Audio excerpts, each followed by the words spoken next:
Hey guys, welcome back. Now for those who are starting out RavenQuest for the first time, it can be a little bit daunting with how much you can do and how much gameplay mechanics and systems you have to learn. So to help you out, I've created this beginner's guide with 5 of the most essential things that you need to know so you can quickly get started in the game. In this video, we'll run through selecting your starting archetype, how to level up fast, community land, the effort mechanic, and how to get the first mount and ship. Let's get straight into it. We'll start off with selecting your starting archetype. First thing to note is, your archetype is not your class. There are 8 different archetypes in the game, and your class is determined by your 3 active archetypes at any given point in time. The 8 different archetypes are Archery for range damage dealer skills, Warfare for melee damage dealer skills, Shadow for melee stealth damage dealer skills, Protection for melee tanking skills, Spiritual for magic buffing skills, Witchcraft for magic debuffing skills, Wizard for magic AoE damage dealer skills, and Holy for magic healing skills. Now when you start the game, you will need to select your initial archetype, so go with one whose playstyle you're most comfortable with. Don't worry about it too much because you can change your archetypes later on. Then at level 7 and again at level 15, you will select your second and third archetypes. This will be when your class is determined. Also, from level 15 onwards, you can change your archetypes, which is free until you reach level 20. Once you're at level 20, you need to pay a sum in silver to switch archetypes.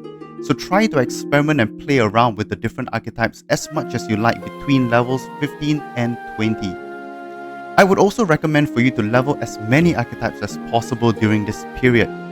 This is because you can get some extra skill points and attributes which you can use even if an archetype is inactive. So leveling as many archetypes as possible will make your character even stronger. Next, how to level up fast. We need to distinguish between legacy and effective level here. Legacy level is your overall level which determines your available quests and the gear you can wear. Effective level is the average level of your 3 equipped archetypes. For this video, when I talk about your level, I'm referring to your legacy level. So generally, you'll want to do as many main story quests as possible to level quickly. This is because quests give a lot of experience and opens up more gameplay options for you. A key benchmark is level 15, when you get your third archetype and can freely switch between them. Try to get there as fast as possible. Now, very early on in the game, you will get access to the Adventurers board. This is like your daily quests. The Adventurers board gives you 3 quests that will refresh every single day. Now these quests give a lot of experience points and sometimes provides buffs as well. So try to prioritize both the Adventurers board quests and your main story quests. Every player will get access to their own instance plot of community land.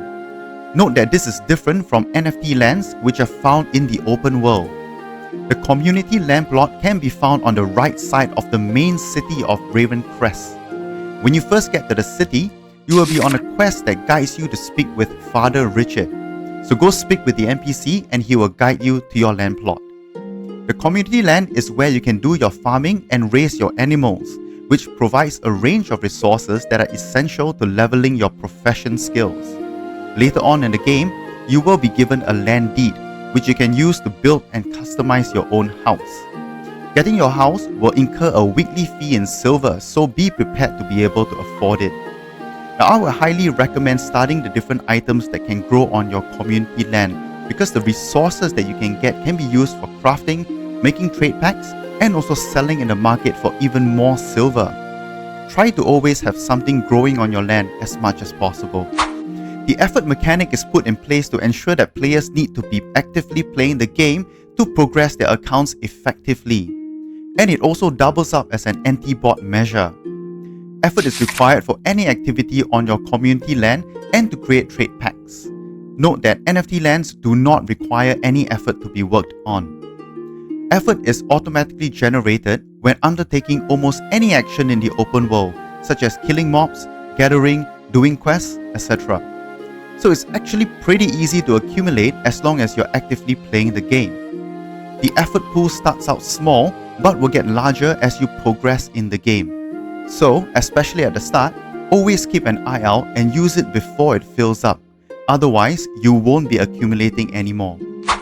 And last but not least, one of the most common questions from new players.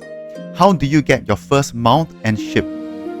Mounts are an important way to move around quickly in the open world and can also be used for breeding to get higher level mounts. To get your first mount, all you need to do is to progress in the game and complete the Mortal Enemies quest. So this quest can be found at the Berendon Mines and is accessible pretty early in the game. Ships are needed to cross the seas and get around to the different islands in the open world. It can also be used for ocean fishing and naval combat. To get your first ship, all you need to do is to reach level 15 and complete the Mountain King quest. The quest is located slightly northeast of the Riverend Post. Note that you have to fight a mini-boss during this quest, so be sure to bring enough potions with you or tackle this quest with a group. And those are the 5 essential things that you need to know to quickly get started in the game. Do let me know in the comments below if you have any other questions, and I'll try to answer them as best as I can. As always, thank you so much for watching, and I'll catch you in the next one.